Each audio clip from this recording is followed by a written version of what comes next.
Friends, welcome back to my channel. कैसे हैं आप सभी? काफ़ी लंबे समय के बाद मैं आप लोगों से मिल रहा हूं और अपने चैनल पे आज मैं आपको बहुत अच्छा इन्फॉर्मेशन देने वाला हूं और अच्छी जानकारी देने वाला हूं। आज हमें दो वर्क मिला है, दो पैकेज एयर कंडीशनिंग जो कि एसकेएम कंपनी का है।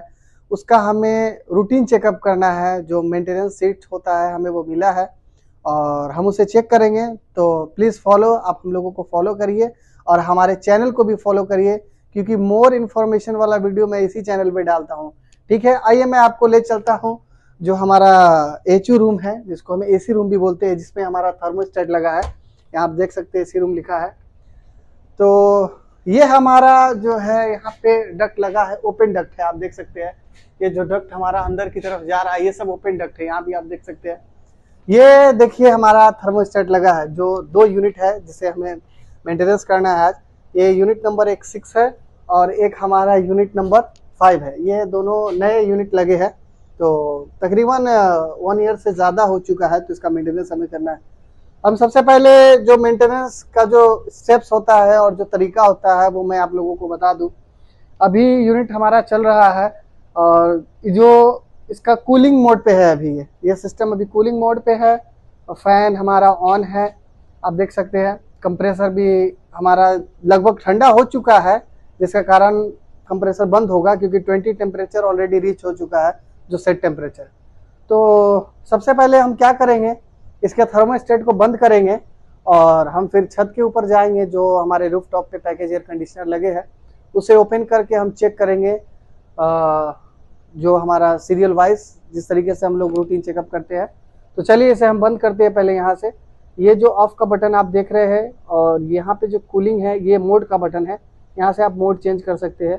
यहाँ से फैन मोड को आप फैन को ऑटो पे या फैन को डायरेक्ट ऑन पे भी डाल सकते हैं। ये नाइट मोड है, बस ये टेम्परेचर ज़्यादा करने वाला है, कम करने वाला है। ये ऑफ का जो बटन, इसे ऑफ करते हैं तो हमारा जो ये पैकेज एयर कंडीशनिंग है वो ऑफ हो चुका है। आप देख सकते हैं आवाज़ भी कम हो गया है। दूसरा वाला जो है इसे भी हम ऑफ करते हैं, जस्ट सेम इसको भी ऑफ कर दिए है और जो पैकेज एयर कंडीशनिंग है वो बंद हो चुका है, इसका आवाज़ नहीं आ रहा। तो चलिए हम छत की ओर चलते हैं, रूफ टॉप की ओर। वहाँ पे आप लोगों को ले चलते हैं और फिर आप लोगों को बताते हैं किस तरीके से मेंटेनेंस करना है। तो ये हमारा एग्जिट डोर है और यहाँ पे ये जो है लैडर है, इसी लैडर से हमें ऊपर की ओर जाना है। तो इसी लैडर से हम ऊपर की ओर जाएंगे और हमारा जो पैकेज एयर कंडीशन लगा है उसको ब्रेकर से ऑफ करेंगे। उसके बाद फिर मैं आगे आप लोगों को बताता हूँ। रूफ टॉप के ऊपर आ गए हैं। रूफ टॉप का मतलब होता है छत। तो हम छत के ऊपर आ गए हैं और हमने आपको बताया था जो हमारा पैकेज एयर कंडीशनिंग है जिसका मेंटेनेंस करना है, यानी रूटीन चेकअप करना है, बहुत सारी है। लेकिन हमें जो वर्क ऑर्डर मिला है वो फुल चेकअप करने का मिला है, यानी फुल चेक करने का। तो ये एसकेएम का पैकेज एयर कंडीशनिंग है। ये 30 टन का पैकेज एयर कंडीशनिंग है। ये डक्ट सब जो है बिल्डिंग के नीचे जा रहा है, आप देख सकते हैं। रिटर्न डक्ट है। वो जो ऊपर वाला डक्ट आप देख रहे हैं, ये जो ऊपर वाला डक्ट है ये सप्लाई डक्ट है और नीचे वाला जो ये देख रहे हैं आप, ये रिटर्न डक्ट है। इसी दो यूनिट को हम लोग देखने वाले हैं। एक वो यूनिट है और एक ये यूनिट है, वो हमारा 6 नंबर है, ये 5 नंबर यूनिट है। ये जो डक्ट है ना, ये रिटर्न डक्ट है, ओपन रिटर्न। और ये जो है सप्लाई डक्ट है, यानी एयर जो है, कूल्ड एयर इसके अंदर से सप्लाई जा रहा है हर ऑफिसेस या रूम में। और ये जो सेक्शन है ओपन रिटर्न है, जो हर दरवाजे के गेट पे जो है रिटर्न का एक डक्ट लगा है, उससे वहाँ पे रिटर्न होके एचयू रूम से रिटर्न वापस आ रहा है। ठीक है, तो चलिए काफ़ी ज़्यादा वीडियो को लंबा नहीं करेंगे और अपने काम को स्टार्ट करते हैं। सबसे पहले जो हमारा वर्क होना चाहिए साइड पे आने के बाद, जो थर्मोस्टेट से हमने पावर को ऑफ कर दिया था, तो इससे हमारा यूनिट बंद तो हो गया है, लेकिन फिर भी यूनिट के अंदर पावर है। तो इसके लिए हमें सबसे पहले ब्रेकर को ऑफ करना होगा। आइए हम आपको ब्रेकर के पास ले चलते हैं।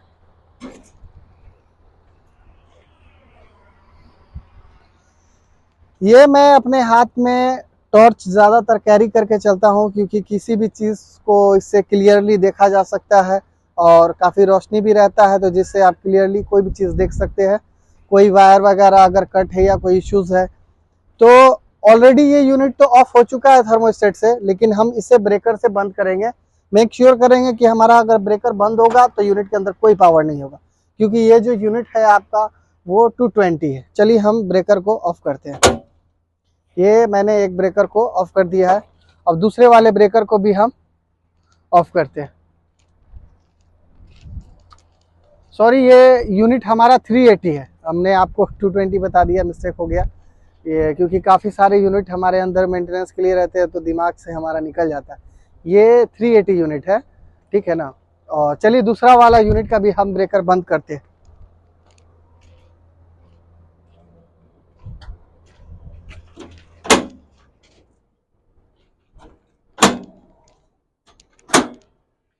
ये एक साथ 3 ब्रेकर हमारे लगे, और भी यूनिट का है तो मेंटेनेंस का करना था, लेकिन इसमें ब्रेकर में कोई मार्किंग नहीं है तो इसलिए हम तीनों को ऑफ कर दिए है। तो बाद में हम इसकी मार्किंग कर लेंगे। सबसे पहले जो हमारा काम होना चाहिए वो बेल्ट वाले सेक्शन को, जो ब्लोवर सेक्शन बोलते हैं, उसको ओपन करके उसके बेल्ट के अलाइनमेंट को चेक करना है, मोटर के अलाइनमेंट को चेक करना है, बेल्ट को चेक करना है। चलिए उसे चेक करते हैं और उसके बाद फिर आपको आगे बताते हैं। ब्लोवर सेक्शन है, तो ब्लोवर सेक्शन को क्या करते हैं ना कि इसमें जो नट लगे हैं इसे ओपन करते हैं और इसका जो डोर है इसे हम रिमूव करते हैं। तो यहाँ पे हमारा मोटर सेक्शन है ब्लोवर का, और बेल्ट भी यहीं पे है तो पता चल जाएगा। चलिए हम इसे ओपन करते हैं फटाफट। अब देखिए ये जो डोर है इसके सारे नट को मैंने रिमूव कर दिया है, टोटल 6 नट थे इसमें। अब इसके डोर को ओपन करता हूँ।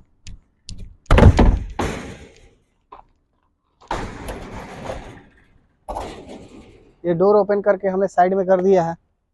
ये हमारा बेल्ट सेक्शन एरिया है, और बेल्ट हम चेक करेंगे बेल्ट सही है या ख़राब है। यहाँ पे जब आप चेक करेंगे तो कभी कभी बेल्ट यहाँ से ब्रेक भी होता है, तो इसी चीज़ को चेक करता हूँ।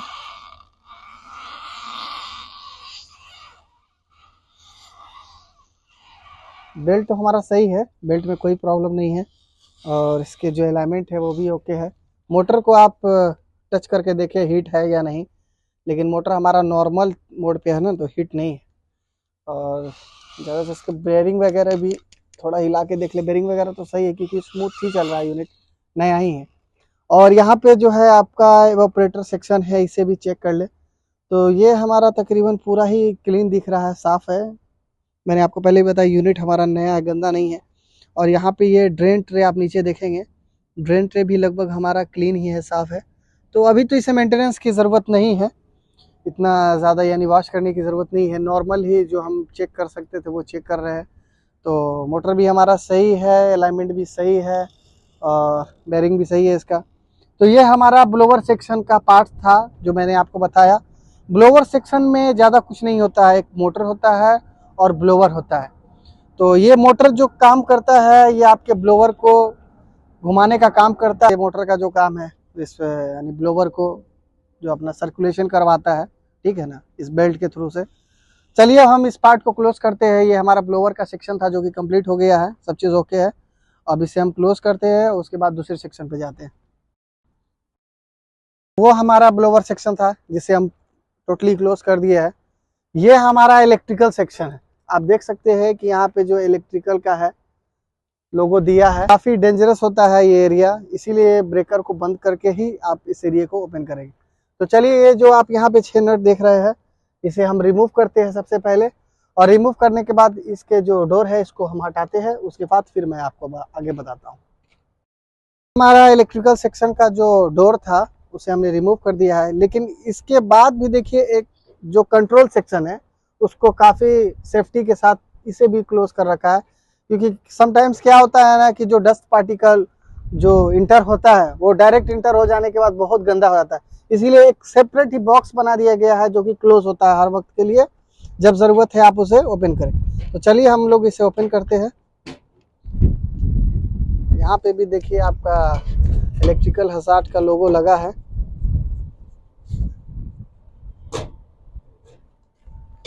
और ये प्लेट को मैं साइड करता हूँ।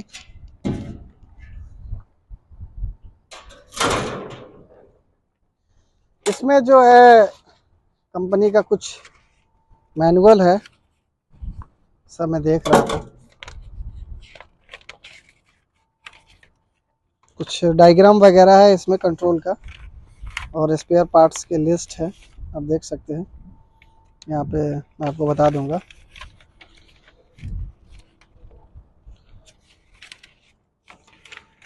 चलिए तो हम आपको बताते हैं अब इसके अंदर जो पार्ट्स वगैरह लगे हैं उस पार्ट्स के बारे में थोड़ा सा मैं आपको नॉलेज दूंगा डिटेल, और उसके बाद मैं फिर आपको आगे प्रोसीजर बताऊंगा। ये जो देख रहे हैं ये सारा जो है यहाँ पे भी कॉन्टेक्टर लगा है, और ये जो है आपका बोर्ड लगा है, और इस बोर्ड का नाम आप बोल सकते हैं ECB यानी इलेक्ट्रॉनिक्स कंट्रोल बोर्ड। और ये एक ट्रांसफार्मर लगा है, शॉर्ट फॉर्म में यहाँ पे TFR लिखा है यानी ट्रांसफार्मर।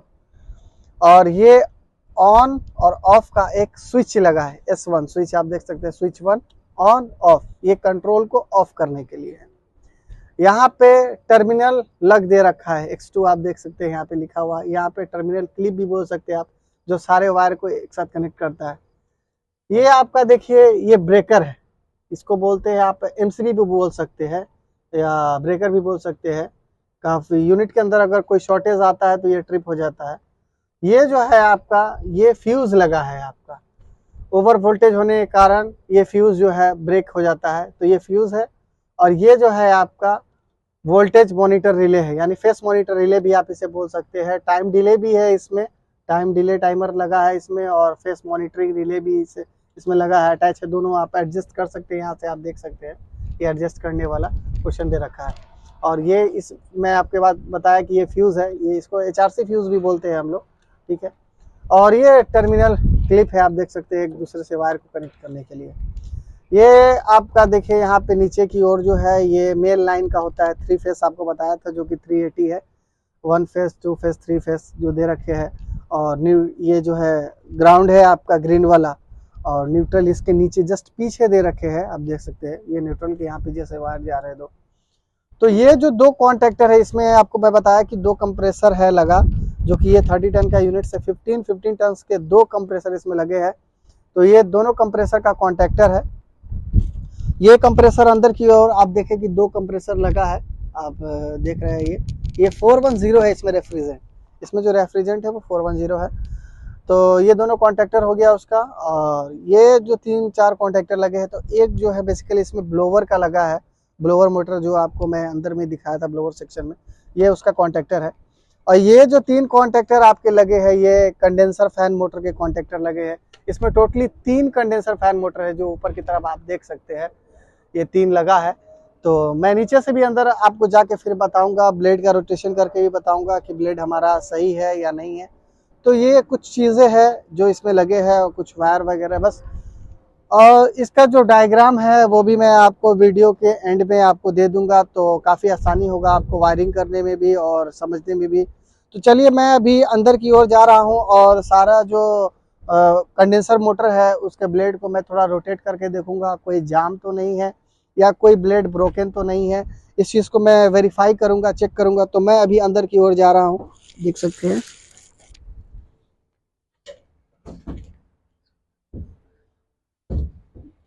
अभी मैं अंदर आ गया हूँ। तो एक देखिए ये फैन है, इसे मैं रोटेट करके देख रहा था, ये तो सही है, और ब्लेड वगैरह भी इसके सही है। और दूसरे वाले को भी चेक कर लेता हूँ, दूसरा वाला भी हमारा सही है। तीसरे को चेक कर लेता हूँ, तीसरा भी हमारा सही है। तो यानी तीनों जो कंडेंसर मोटर है उसके ब्लेड सही है। और यहाँ पे कुछ लीकेज वगैरह नहीं है, वो भी चेक करना पड़ता है। ये जो आप देख सकते हैं यहाँ पे जो जॉइंट वगैरह होता है, इस चीज़ को लाजिम कि चेक करना बहुत ज़रूरी है। कभी होता है लीकेज होता है जो आपको मिल जाए, दिख जाए, लेकिन इसमें ऐसा कोई लीकेज वगैरह तो है नहीं। यहाँ पे देख सकते हैं ये हाई प्रेशर स्विच इंस्टॉल्ड है, यहाँ पे देखिए लिखा है HPS1 लिखा है, और ये देखिए FCS लिखा है, यहाँ पे फैन साइक्लिंग स्विच है। और ये भी आपका वो लगा है, फैन साइक्लिंग स्विच ही है लगा हुआ। तो ये तीनों स्विच इसमें इंस्टॉल है। यहाँ पे देखिए लो प्रेशर स्विच लगा है आपका, यहाँ पे ये जो आपको सक्शन लाइन पे लगा है ये लो प्रेशर स्विच है, और डिस्चार्ज लाइन पे जो होता है वो हाई प्रेशर स्विच होता है। तो चलिए ये सब है। और हम लोग ये ड्राई फिल्टर यहाँ पे दोनों कंप्रेसर का सेपरेट लगा है, और दोनों का कंडेंसर भी सेपरेट है। चलिए फिर मैं आपको आगे बताता हूँ, अभी मैं बाहर निकलता हूँ फिर इससे।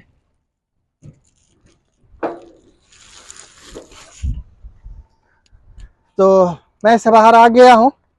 आपको मैं थोड़ा सा इसका डिस्क्रिप्शन का जानकारी दे देता हूँ। यहाँ पे जो प्लेट लगा है इसमें आप देख सकते हैं मॉडल नंबर और आइटम कोड। पावर सप्लाई जो बताया था मैं 380 है, इसके अंदर 3 फेस 60 हर्ट्ज। कंट्रोल जो वोल्टेज है जो यहाँ पे 220 लिखा है, ये बताता हूँ मैं आपको क्या है बेसिकली। चलिए मैं ये जो 220 वोल्टेज जो आपका लिखा था, ये कॉन्टेक्टर जो ऊपर में 3 टर्मिनल दिख रहा है आपको, यहाँ पे तो 380 पावर आ रहा है, लेकिन जस्ट इसके पीछे जो है ये कंट्रोल वोल्टेज 220 आपका आता है यहाँ पे। तो ये कंट्रोल यहाँ से होता है, जो कि मेन बोर्ड से आपका कंट्रोल हो रहा है, इलेक्ट्रॉनिक कंट्रोल बोर्ड से। यहाँ से जो पावर सप्लाई आता है कॉन्टेक्टर के पीछे कॉइल पे, वो 220 आ रहा है। एक न्यूट्रल है और एक आपका फेस है, इसी से 220 आ रहा है। दूसरा देखिए यहाँ पे आपका कंप्रेसर का मॉडल नंबर दे रखा है कंपनी वालों ने, ये मॉडल नंबर है कंप्रेसर का मॉडल नंबर, जैसे यहाँ नीचे। और क्वांटिटी 2 है कंप्रेसर की। LRA उन्होंने दे रखा है 138, दोनों सेम कंप्रेसर का LRA है। और RLA यानी रोटर लॉक्ड एम्प्स, और LRA हो गया आपका लॉक्ड रोटर एम्प्स हो गया है। ये कंडेंसर मोटर का क्वांटिटी देख सकते हैं 3 है, और किलोवाट भी दे रखा है। और FLA का फुल फॉर्म हो गया आपका full load amps. Evaporator Motors भी दे के बारे में बता रखा है, जिसको ब्लोवर मोटर बोलते हैं हम लोग। क्वांटिटी 1 है, किलोवाट भी बता रखा है, फुल लोड यानी हाईएस्ट जो एम्पियर है आपका ब्लोवर मोटर का वो 8.6 है। अगर इससे 8.6 से ऊपर जाता है, फुल लोड एम्पियर से ऊपर अगर जा रहा है, तो समझिए कि आपके कहीं ना कहीं मोटर के अंदर कुछ ना कुछ प्रॉब्लम है, या बेरिंग सही नहीं है, अलाइनमेंट सही नहीं है, या मोटर ओवर हीटिंग हो रहा है। इसके कारण जो है आपको ज़्यादा एम्पियर आता है।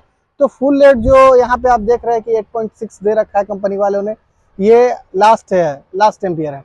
और बाकी इसमें देखिए, मैंने फ्यूज़ के बारे में बताया था, म्यूचुअल सर्किट एम्प्स, जो आपको MCB बता रहा था मैं, वो ये है फ्यूज़ 77 एम्पियर तक हाईएस्ट है, 77 to 125 एम्पियर तक हाईएस्ट है। यानी इतना से ज़्यादा होने के बाद जो है आपका वो ब्रेकर और वो फ्यूज़ जो है वो ख़राब हो जाएगा, यानी ट्रिप हो जाएगा। और हीटर में तो ऐसा कुछ है नहीं, इसमें हीटर नहीं दे रखा है। देखिए ऑप्शन है हीटर का, लेकिन इसमें हीटर नहीं है। रेटेड कैपेसिटी देखिए आपका यहाँ टर्मिनल 1 और टर्मिनल 3 का है 3,42,000 BTUs दे रखा है। यहाँ से आप ये भी पता कर सकते हैं कि हमारा जो यूनिट है वो कितने कैपेसिटी का है, कितने TR का है। और जो आपका BTU का फुल फॉर्म होता है ब्रिटिश थर्मल यूनिट, तो इसमें 12,000 BTU में 1 टन होता है। उससे आप डिवाइड कर सकते हैं, 3,42,000 को 12,000 से डिवाइड करेंगे तो आपका एग्जैक्ट टनेज जो है यूनिट का पता चल जाएगा। और इसमें पावर भी दे रखा है, हाईएस्ट जो पावर है 34.2 किलोवाट है। इसमें जो एम्पियर आपको बताया था मैं 58.6 जो है हाईएस्ट एम्पियर इस यूनिट का। यानी फुल लोड पर अगर ये यूनिट चलता है, दोनों कंप्रेसर और ब्लोवर मोटर और तीनों कंडेंसर मोटर जब चलते हैं, सारा चीज़ जब इसमें ऑन होता है, तो हाईएस्ट एम्पियर है आपका इसमें 58.6 एम्पियर। और रेफ्रिजरेंट भी कंपनी ने इसमें लिख रखा है R410 है। और क्वांटिटी देखिए इसमें 14.68 kg, यानी 1 कंप्रेसर 1 सिस्टम नंबर 1 और सिस्टम नंबर 2 के अंदर सेम रेफ्रिजरेंट है और सेम क्वांटिटी है 14.68 kg। आप देख सकते हैं दोनों कंप्रेसर में सेम है। तो ये आपके लिए काफ़ी अच्छा हो जाता है गैस चार्ज करने में। जब आप गैस चार्ज करते हैं तो आप वेट से भी चार्ज कर सकते हैं। 14.68 kg आप डायरेक्ट डाल सकते हैं सिस्टम के अंदर और इसको बंद कर सकते हैं, तो आपका गैस ऐसे भी चार्ज हो जाएगा। और दूसरा जो है वो गेज के थ्रू भी चार्ज कर सकते हैं, जो आपका रनिंग प्रेशर, स्टार्टिंग प्रेशर और सक्शन प्रेशर होता है।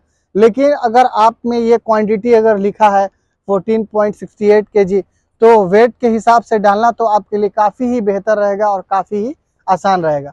और ये कंपनी का सीरियल नंबर और कब ये मैन्युफैक्चरिंग ईयर है ये लिखा है। और ये आपको मैं बताया था SKM एयर कंडीशनिंग जो कंपनी है, ये दुबई की कंपनी है, ये एयर कंडीशनिंग बनाती है SKM। तो चलिए, हमारा जो आज का काम था मैं आपको बताया, 2 यूनिट का काम है।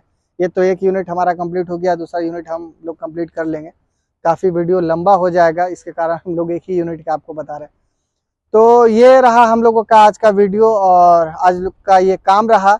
तो कभी भी आप लोग इस तरीके के अगर SKM के पैकेज यूनिट पे काम करने के आ रहे हैं, बेसिकली वो जो 30 टन का हो, तो आप लोग इसी तरीके से रूटीन चेकअप करेंगे। तो नॉर्मली बस यही सब है। फिल्टर वगैरह भी चेक करना होता है, लेकिन मैं आपको पहले ही बताया कि ऑलरेडी इस यूनिट को हमने 3-4 महीने पहले ही वॉश किया था और सर्विस किया था, जिसके कारण जो है हम इसको ज़्यादा चेक नहीं करेंगे। नॉर्मली जो चेक होता है वो चेक कर रहे हैं। हमारा इंस्पेक्शन तो लगभग सब सही ही है।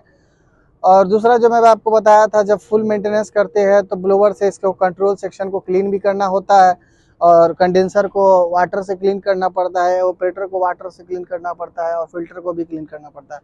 ऑलरेडी मैं इस यूनिट के पहले वीडियो बना चुका हूं मेंटेनेंस का, मैं आपको डिस्क्रिप्शन में इसका लिंक दे दूंगा, आप वहां पे जाके देख सकते हैं। और मेंटेनेंस का जो भी प्रोसीजर है वो भी मैं मेरे डिस्क्रिप्शन में आपको बता दूंगा कैसे मेंटेनेंस होता है स्टेप बाय स्टेप। तो चलिए, आज के लिए इतना ही काफ़ी है, और हमारे वीडियो के आखिर तक बनने के लिए बहुत ही शुक्रिया आप लोगों का। हमारा वीडियो अगर आपको अच्छा लग रहा है तो लाइक, सब्सक्राइब और शेयर और कमेंट करना ना भूले। जो भी इस चीज़ से रिलेटेड अगर कुछ छूट गया हो हमसे, तो आप कमेंट सेक्शन में कमेंट करके हमसे पूछ सकते हैं।